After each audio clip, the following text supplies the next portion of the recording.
सोचिए, एक पूरी पीढ़ी ने एक सपना देखा, अपनी एक अलग पहचान का, और उस सपने को सच करने के लिए 50 साल यानी आधी सदी तक संघर्ष किया।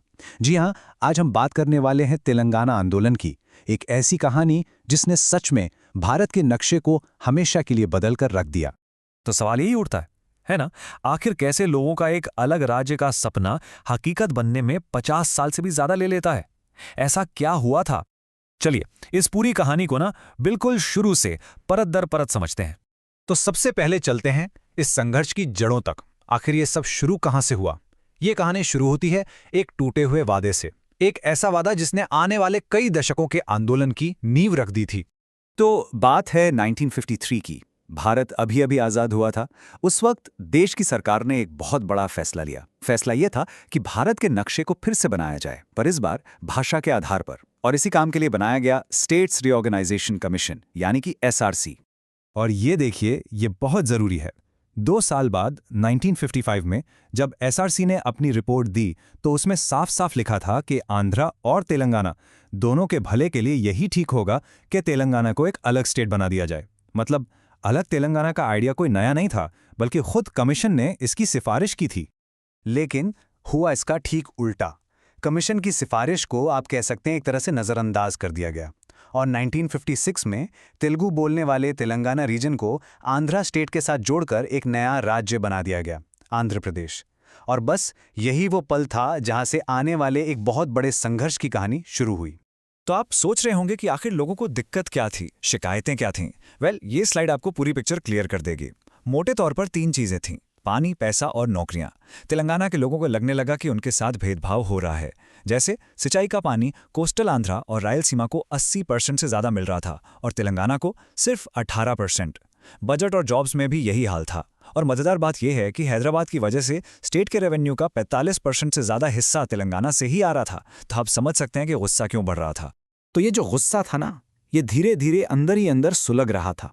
और फिर साल आया 1969। यही वो साल था जब ये गुस्सा एक बड़ी चिंगारी बनकर भड़का। ये एक टर्निंग पॉइंट था जहां से लोगों की शिकायतें एक बड़े जन आंदोलन में बदल गईं। इस आंदोलन को जय तेलंगाना आंदोलन के नाम से जाना जाता है। और जानते हैं इसकी शुरुआत किसने की? स्टूडेंट्स ने। शुरू में तो वो बस अपने लिए कुछ सेफगार्ड्स मांग रहे थे, लेकिन देखते ही देखते ये पूरा आंदोलन एक अलग राज्य की मांग में बदल गया। हालात इतने बिगड़े, इतनी हिंसा हुई कि ऑर्डर मेंटेन करने के लिए इंडियन आर्मी को बुलाना पड़ा। सरकार ने मामले को शांत करने के लिए एक 8 पॉइंट प्लान भी सामने रखा, लेकिन तब तक लोग इतने आगे बढ़ चुके थे कि उन्होंने इसे साफ साफ ठुकरा दिया। खैर, 1969 का आंदोलन वक्त के साथ थोड़ा शांत हो गया, लेकिन तेलंगाना की जो आग थी ना, वो बुझी नहीं थी। वो बस राख के नीचे दबी हुई थी। कुछ सालों की खामोशी के बाद यह आंदोलन फिर से जिंदा हुआ, और इस बार एक नई एनर्जी, एक नए लीडर के साथ, और पहले से कहीं ज्यादा मजबूत होकर। ये टाइमलाइन देखिए, ये इस पूरे सफर को कितने साफ तरीके से दिखाती है। 1956 में आंध्र प्रदेश बना, फिर 1969 में पहला बड़ा आंदोलन हुआ, उसके बाद एक लंबा गैप आया, और फिर 2001 में एंट्री हुई के चंद्रशेखर राव की, जिन्होंने तेलंगाना राष्ट्र समिति यानी TRS पार्टी बनाई। इस पार्टी ने इस मुद्दे को फिर से जिंदा कर दिया, और 2009 में उनका अनशन, उसने तो इस पूरे इशू को नेशनल न्यूज बना दिया। सीधा दिल्ली के पॉलिटिकल कॉरिडोर्स तक ही आवाज पहुंच गई। तो 2009 से लेकर 2013 तक का जो टाइम था, वो इस आंदोलन का आप कह सकते हैं फाइनल फेज था। इस दौरान इतने जबरदस्त प्रोटेस्ट हुए, ऐसी लहर उठी कि पूरे स्टेट में कामकाज ठप पड़ गया। अब इस मांग को इग्नोर करना किसी के लिए भी नामुमकिन था। और इस आखिरी दौर में लोगों ने प्रोटेस्ट का हर तरीका अपनाया। 2011 में हैदराबाद में मिलियन मार्च हुआ, जहां सचमुच लाखों लोग सड़कों पर थे। कई MLAs और MPs ने अपनी सीटों से इस्तीफा दे दिया।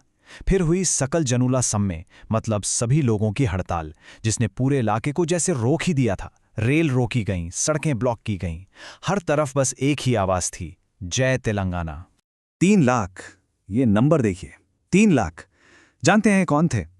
ये सरकारी कर्मचारी थे, वो लोग जिनके दम पर एडमिनिस्ट्रेशन चलता है। उन्होंने 2011 में पूरे 42 दिनों तक सकल जनुला सम्मे हड़ताल की थी। आप अंदाजा लगा सकते हैं, जब सरकारी दफ्तर ही बंद हो जाएं तो स्टेट का क्या हाल होगा। ये एक नंबर ही इस आंदोलन की ताकत बताने के लिए काफी है। और फिर इतने सालों के संघर्ष, अनगिनत प्रदर्शनों और कुर्बानियों के बाद आखिरकार वो दिन आ ही गया, वो दिन जब तेलंगाना का सपना सच हुआ।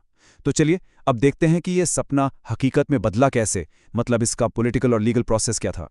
तो फाइनल स्टेप्स क्या थे? स्टेप 1, कांग्रेस वर्किंग कमेटी ने रेजोल्यूशन पास किया कि हाँ, तेलंगाना बनेगा। स्टेप 2, सेंट्रल कैबिनेट ने इस पर अपनी मुहर लगा दी। Step 3, Andhra Pradesh reorganisation bill को लोकसभा में पास किया गया। फिर स्टेप 4, यही बिल राज्यसभा में काफी हंगामे के बीच पास हुआ। और आखिर में स्टेप 5, भारत सरकार ने ऑफिशियली तेलंगाना फॉर्मेशन डे का ऐलान कर दिया।